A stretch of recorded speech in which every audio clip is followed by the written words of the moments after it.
Assalamualaikum warahmatullahi wabarakatuh. Perkenalkan, kami dari kelompok 1 akan mempresentasikan hasil diskusi kami tentang etika bisnis dan perusahaan lingkungan. Dosen pengampu kami Bapak Iwan Suroso SEMM. Kelompok kami terdiri dari 10 orang.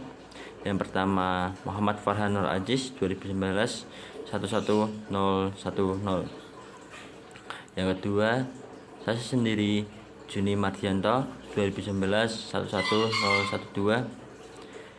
Yang ketiga Nurul Azizah 2019 11027. Yang keempat Sukma Ahyu Mardika Rani 2019 11034. Yang kelima Ahmad Novan Afiani 2019 11078. Yang keenam Nur Laili Nafiatul Fijiah 2019 11124. Yang ketujuh Rayana Rizky Alhami 2019 11185. Yang ke-8 Vina Vidya Pangestika 2019 11256. Yang ke-9 Dini Adriani 2019 11212.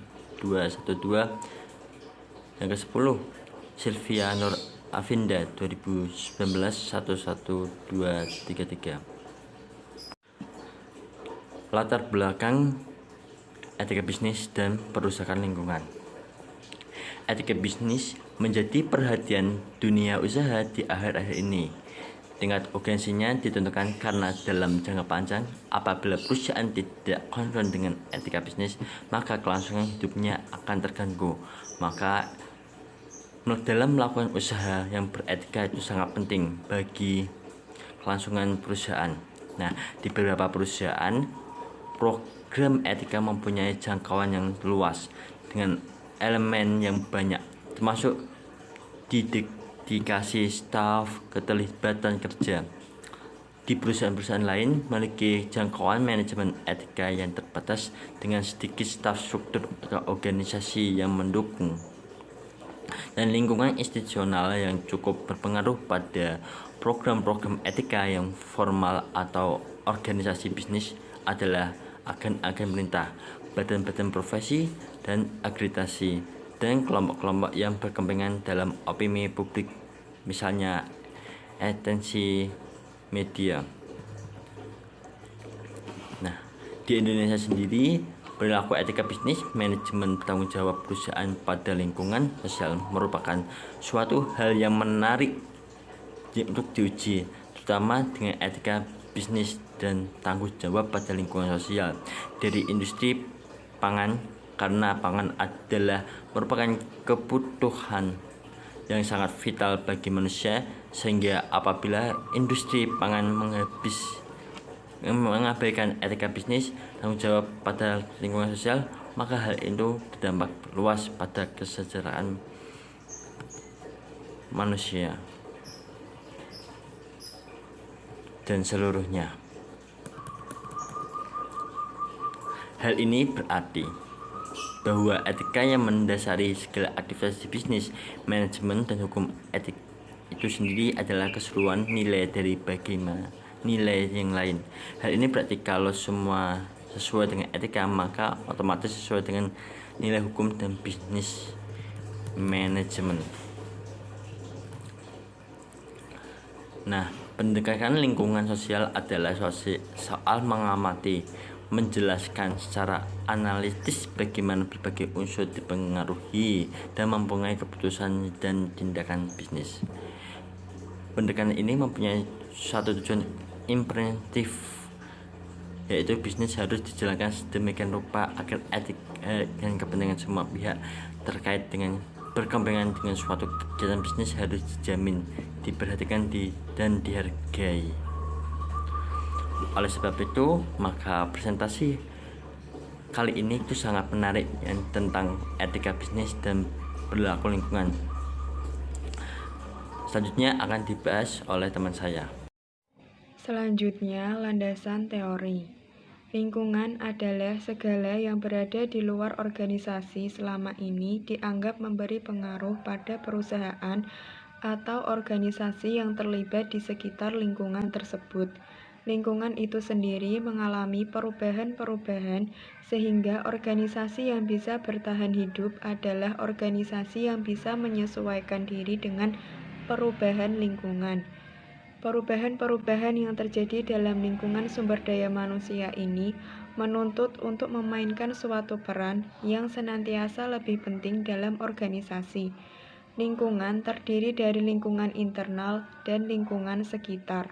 Resiko lingkungan atau environment risk adalah resiko yang terjadi pada lingkungan akibat dari tindakan yang disengaja atau tidak disengaja dan telah menimbulkan kerusakan atau kehancuran pada lingkungan. Pengaruh resiko lingkungan terhadap perusahaan. Nah, resiko lingkungan timbul dari hubungan perusahaan dengan lingkungan, alam dengan entitas yang mengatur, melindungi, dan mengolah lingkungan.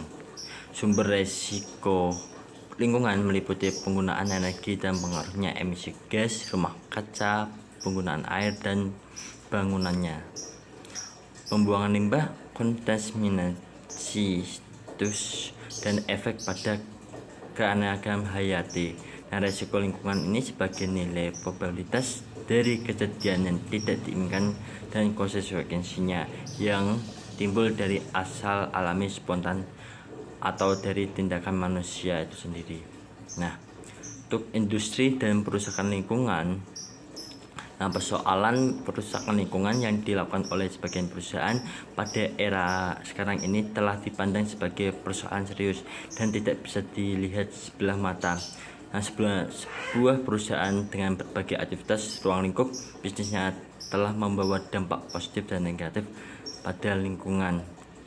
Nah, pada dampak positif mampu memberikan pengaruh bagi usaha, mendorong menciptakan kebutuhan-kebutuhan dan selama ini yang belum terpenuhi untuk selanjutnya dipenuhi.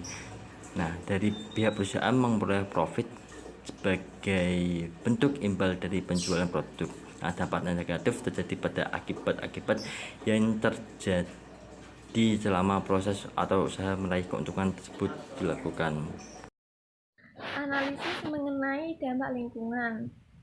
Aktivitas pembangunan yang dilakukan dalam berbagai bentuk usaha dan kegiatan pada dasarnya akan menimbulkan dampak terhadap lingkungan dengan diterapkannya prinsip berkelanjutan atau berwawasan lingkungan dalam proses pelaksanaan pembangunan. Dampak terhadap lingkungan yang diakibatkan oleh berbagai aktivitas pembangunan tersebut dianalisis sejak awal perencanaannya, sehingga langkah pengendalian dampak negatif dan pengendalian dampak positif dapat disiapkan sedini mungkin. Tanggung jawab pengelolaan lingkungan berada pada pemerintah dalam arti tidak diserahkan kepada orang per orang, warga negara, atau menjadi hukum perdata. Tanggung jawab pengelolaan lingkungan ada pada pemerintah yang membawa konsekuensi terhadap kelembagaan dan kewenangan bagi pemerintah untuk melakukan pengelolaan lingkungan menjadi bagian dari hukum administrasi. Selanjutnya adalah studi kasus. Dalam kasus ini, Sungai Afur Bluduk Kesambi mengalami pencemaran yang disebabkan oleh limbah yang mengandung klorin, belerang, dan mikroplastik. Pencemaran tersebut menyebabkan berbagai permasalahan yang cukup parah. Di antaranya telah menyebabkan ekosistem sungai tersebut menjadi rusak, mematikan tanaman petani, membuat sungai menjadi terlihat hitam kecoklatan, berbuih, mengeluarkan bau yang tidak sedap, serta beberapa ikan-ikan di dalamnya pun mati. Hal tersebut juga membuat warga di sekitarnya menderita penyakit kulit. Berdasarkan keterangan dari Kepala Balai Gakum Kementerian Lingkungan Hidup dan Kehutanan Wilayah Jawa, Bali, NTB, NTT, Muhammad Nur, pencemaran sungai tersebut diduga kuat berasal dari pembuangan limbah oleh dua perusahaan, yaitu pabrik kertas PT MAG dan pabrik plastik UD MPS. Penyelesaian kasus, pemerintah harus memberikan sanksi kepada PT MAG harus sesuai dengan ketentuan pasal 100 Undang-Undang Nomor 32 Tahun 2009 tentang perlindungan dan pengelolaan lingkungan hidup.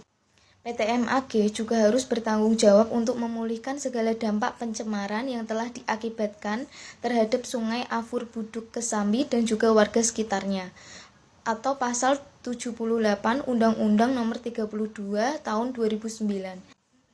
Hal ini selaras dengan sifat reparatoir dalam sanksi administrasi sebagai instrumen yang dapat menanggulangi kerusakan lingkungan. Kesimpulan, lingkungan menjadi faktor paling penting menunjang kehidupan manusia. Dalam hal ini, lingkungan menyediakan berbagai macam sumber daya yang bisa dimanfaatkan oleh manusia dalam kebutuhan sehari-hari. Selain untuk memenuhi kebutuhan pokok, lingkungan juga menyediakan kekayaan alam lainnya yang sering dimanfaatkan untuk tujuan bisnis. Saran yang dapat diberikan adalah sebaiknya perusahaan menganggarkan sejumlah dana untuk dialokasikan agar dapat menyelesaikan berbagai permasalahan yang berhubungan dengan resiko lingkungan.